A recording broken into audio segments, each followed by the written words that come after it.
Што мислите, дали Алекса и Сири се сметаат за вештачка интелигенција или ВИ? Да, Алекса и Сири се апликации напојувани со вештачка интелигенција.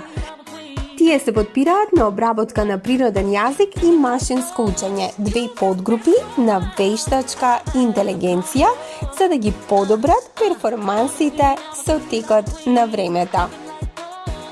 Сири и Алекса се најпопуларните алатки за дигитални асистенти во собственост на компјутерите на Apple и Amazon.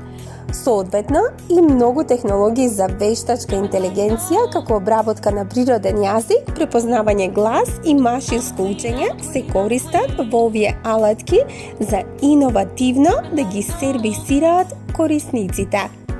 Алекса на Amazon е гласовно контролиран систем кој работи заедно со звучникот ехо кој го прима говорното барање.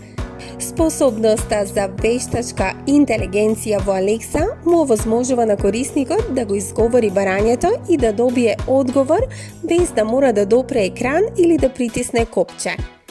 И Сири и Алекса, заедно со другите виртуелни агенти, се дизајнирани да комуницираат на начин што е сличен на природниот човечки разговор. Во само еден момент, овие машини можат да ви дадат одговор на прашања од типот како, на пример, какво е времето денес? Или како да направам супа од пилешки тестенини? Сето ова е можно поради разговорната вештачка интелигенција. Сири на Apple делува слично како Алекса, но тоа е компјутерска апликација која првенствено се користи во телефоните и таблетите на компанијата. Нејзиниот механизам за вештачка интелигенција го препознава говорот, го обработува како податок и потоа одговара со одговор или дејство. Сири може да одговара на прашања и да исполнува барања, како што е гласно читање на текстуална порака или пуштање песна на уредот.